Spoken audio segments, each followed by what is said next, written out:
माणिकराव कोकाटे अजित पवारांच्या भेटीला गेलेले होते। त्याच दिवशी काहीतरी ठोस निर्णय होईल असं सांगितलं जात होतं। मात्र नंतर अशा बातम्या आल्या की केवळ एक सज्जड दम देऊन त्यांना सोडून देण्यात आलेलं आहे आणि यामागे कारण असं सांगितलं गेलं की तिकडे शिरसाट आणि संजय गायकवाड असो किंवा योगेश कदम असो यांच्यामुळे कुठेतरी माणिकराव कोकाटे थोडक्यात बचावलेले आहेत। कारण शिंदेंनी जोवर कारवाई केली नाही तोवर राष्ट्रवादी तसा स्टँड घेणार नाही।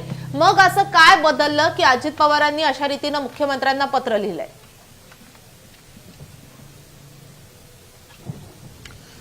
नाही, अर्थात म्हणजे अजित पवार यांचा सत्तेमधला सरकारमधला प्रदीर्घ अनुभव पाहता आणि मागचा इतिहास पाहता आपल्या लक्षात येईल की अजित पवार यांनी पहिल्यांदा नव्हे तर अनेकदा अशा पद्धतीची भूमिका घेतलेली आहे।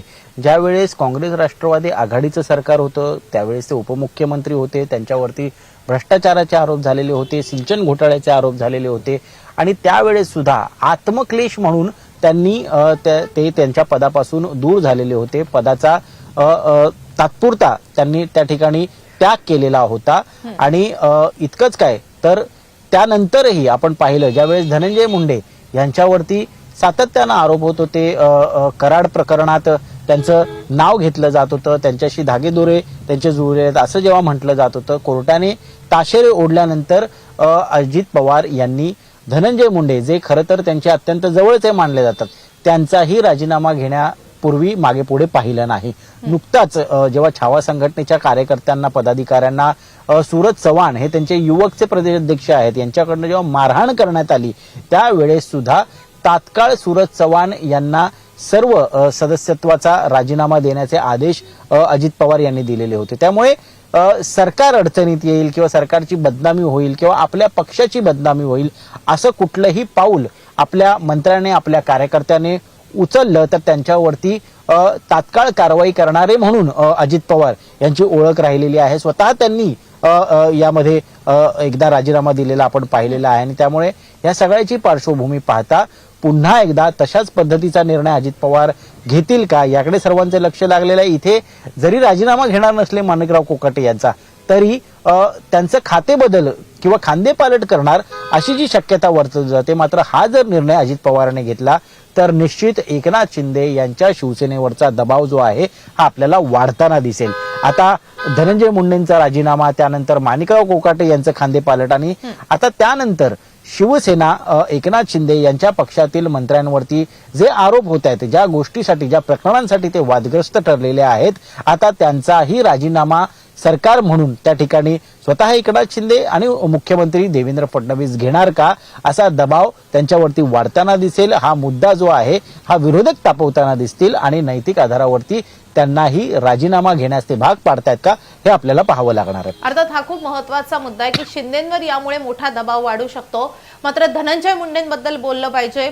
धनंजय मुंडे खूप ऍक्टिव्ह दिसतात। अगदी परवाच त्यांनी ठाण्यामध्ये समाजाचा एक मेळावा घेतला होता आणि त्यांनी सांगितलं होतं की कशा रीतीनं 200 दिवस त्यांच्या विरोधात मीडिया ट्रायल चालली आणि 2 वेळा ते मरता मरता वाचले वगैरे अशा अनेक गोष्टींबद्दल त्यांनी भावनिक साथ घातलेली होती समाजाला आणि समाजानं कायम माझी साथ दिलेली आहे असं सगळं त्यांची ती विधानं होती।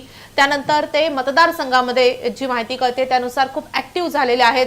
श्रावणी सोमवारी त्यांनी तिथे फराळाचं वाटप केलं, सगळ्या कार्यक्रमांमध्ये धनंजय मुंडे दिसतात। या सगळ्या घडामोडी पाहता धनंजय मुंडे पुन्हा मंत्रिमंडळामध्ये येतील अशी शक्यता वर्तवली जाते। ती खरी आहे का की पुन्हा एकदा धनंजय मुंडेंना वेट अँड वॉचच करावं लागू शकतं?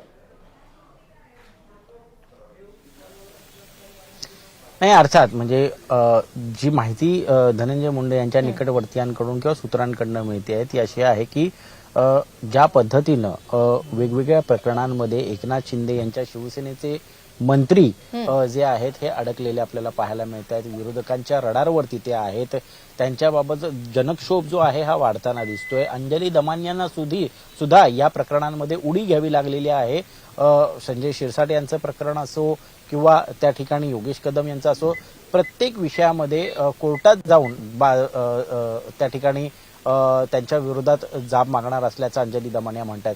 एवढं सगळं असताना शिवसेनेने त्यांचा राजीनामा घेतलेला नाही आणि त्यामुळे माझी अशी काय चूक झाली किंवा माझ्या विरोधात असं काय सिद्ध झालं जेणेकरून माझा राजीनामा जो आहे हा पक्षाने घेतलेला आहे आणि आता जर पुन्हा एकदा राजकीय घडामोडी वेगवान पद्धतीने घडत असतील आणि जर माणिकराव कोकाटे यांची गच्छंती होणार असेल किंवा खांदेपालट होणार असेल तर मला मंत्रिमंडळात पुन्हा स्थान मिळू शकेल का, यासाठी धनंजय मुंडे जे आहेत हे पुढे सरसावताना दिसत आहेत. आशेचं किरण त्यांना ह्या सगळ्या बदलत्या राजकीय परिस्थितीमध्ये दिसतं आहे आणि त्यासाठी प्रयत्नशील असल्याचं आपल्याला पाहायला मिळतं. आणि म्हणूनच काल सुद्धा देवेंद्र फडणवीस यांची त्यांनी भेट घेतली. आज सुद्धा ते ज्यावेळेस प्रदेशाध्यक्ष सुनील तटकरे, उपमुख्यमंत्री अजित पवार आणि मुख्यमंत्री देवेंद्र फडणवीस यांची सह्याद्रीवरती भेट झालेली आहे, बैठक सुरू होती, त्यावेळेस सुद्धा ते तिथे पोहोचलेलं आपल्याला पाहायला मिळालं. काही वेळातच ते तिकडनं निघाले, परंतु या सगळ्या घडामोडींच्या अवतीभोवती आपल्याला धनंजय मुंडे जे आहेत हे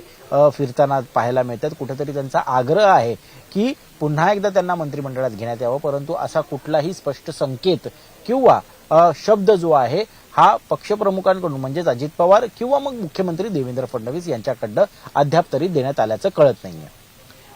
दुसरीकडे शिंदेबद्दलही बोलणं महत्वाचं आहे, कारण शिंदे पुन्हा एकदा अचानक दिल्लीला गेलेले आहेत. दिल्लीमध्ये या सगळ्या राज्यातल्या घडामोडींच्या पार्श्वभूमीवर काही मोठ्या गुप्त भेटीगाठी होतील का, कुणाच्या भेटीगाठी शिंदे करतायत दिल्लीमध्ये, आणि शिंदेंवर जो काही वाढता दबाव आहे, महायुतीमधली जी धुसफूस आहे, त्या पार्श्वभूमीवर शिंदे काही वेगळे निर्णय घेण्याच्या तयारीत आहेत का? का त्यांचा हा दिल्ली दौरा महत्वाचा आहे? कुणाच्या भेटीगाठी करतायत शिंदे?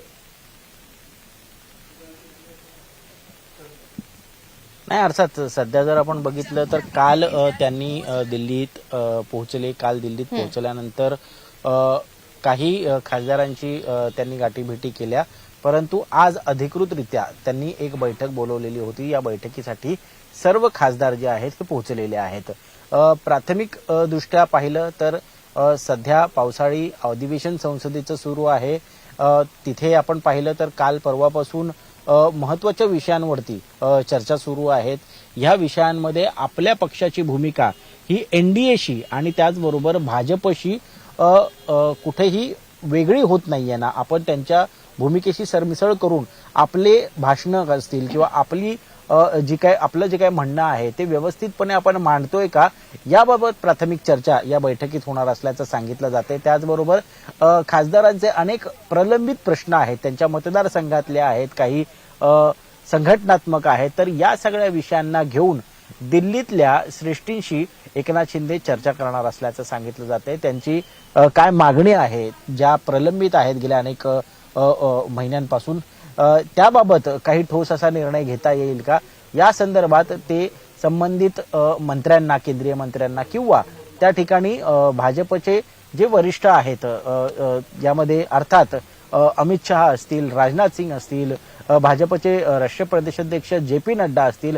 यांच्याशी काही भेटीगाठी होणार का हे पाहावं लागणार आहे. परंतु कालचा जो दौरा, जो फक्त 2 ते 2.5 तासांचा होता, तो आता लांबलेला आहे. काल रात्रभर मुक्काम एकनाथ शिंदे यांनी दिल्लीत केला आणि त्यानंतर आज दिवसभर सुद्धा ते दिल्लीत त्या ठिकाणी ठाण मांडून आहे. त्यामुळे महाराष्ट्रातल्या ज्या राजकीय घडामोडींना वेग आलेला आहे, याचे पडसाद एकनाथ शिंदे यांच्या दिल्ली दौऱ्यावरती उमटतात का, तिथे गाठीभेटी घेऊन नेमकं काय चर्चा करतात एकनाथ शिंदे, आणि त्यामध्ये त्यांचे जर मंत्री अडचणीत येणार असतील किंवा ते स्वतः यामध्ये कुठेतरी केंद्रस्थानी येणार असतील, तर या संदर्भात ते सखोल चर्चा भाजपच्या पक्षश्रेष्ठींशी करतात का, हे आपल्याला पाहावं लागणार आहे. माधवी, ऋत्विक, अगदी शेवटचा प्रश्न, ज्या प्रकारे आता माणिकराव कोकाटे यांच्या बाबतीत केवळ खांदेपालट केला जाईल अशी बातमी समोर येते, मग माणिकराव कोकाटे यांचा राजीनामाच का घेण्यात आला नाही, केवळ खांदेपालट का, हा निर्णय अजित पवारांनी का घेतला असावा सध्याच्या राजकीय परिस्थितीच्या पार्श्वभूमीवर, त्यामागचं कारण काय?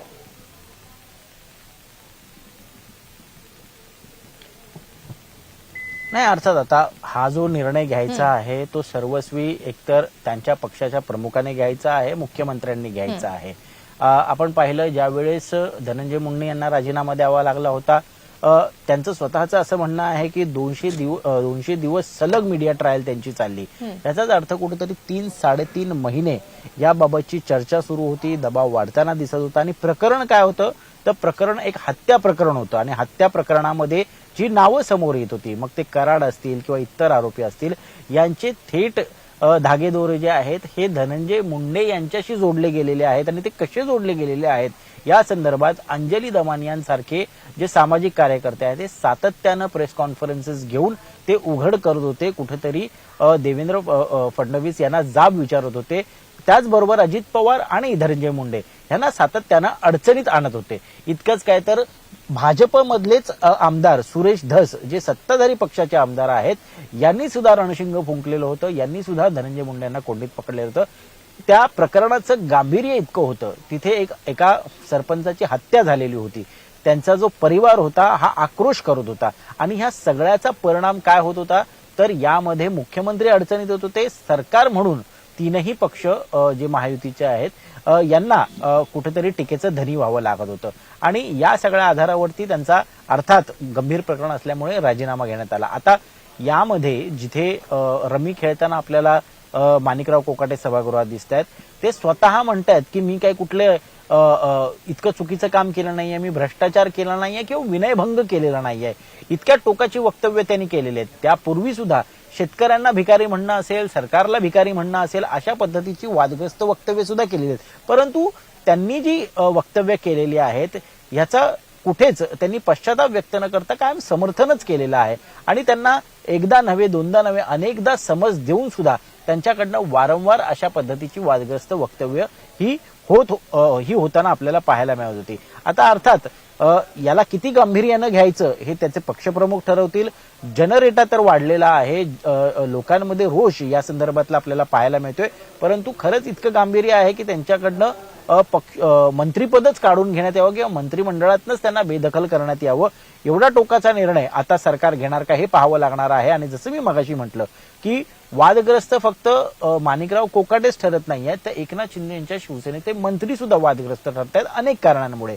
मग पैशांची भरलेली बॅग जी आपल्याला व्हिडिओमध्ये पाहायला मिळाली, ज्यामध्ये संजय शिरसाट अडचणीत आलेले आहेत, विट्स हॉटेल प्रकरणातला जो व्यवहार झालेला आहे किंवा व्यवहार झाला नसला तरी त्यांच्यावरती जे आरोप झालेले आहेत आणि त्याचबरोबर योगेश कदम यांचं सुद्धा ऐन पावसाळी अधिवेशनाच्या शेवटच्या दिवशी त्यांच्यावरती सुद्धा आरोप झाले. ह्या सर्व मंत्र्यांमध्ये ते वादग्रस्त ठरत असले, प्रकरणं कितीही गंभीर असली तरी त्यांच्या राजीनाम्याबाबत एक अवाक अक्षर काढला जात नाही. मग मी माझ्या मंत्र्याचा राजीनामा का घ्यावा असा एक दबक्या आवाजात जो प्रश्न विचारला जातोय राष्ट्रवादी काँग्रेसकडनं, कदाचित हेही कारण असावं की खांदेपालट करणं हे जास्त सोयीस्कर त्यांना वाटत असावं. मात्र कारवाई आम्ही करतोय, आम्ही या संदर्भात दया दाखवत नाहीये आणि आम्ही सरकारला कुठेही अडचणीत आणत नाहीये हे दाखवण्याचा प्रयत्न मात्र अजित पवार यांच्याकडनं होताना दिसतोय.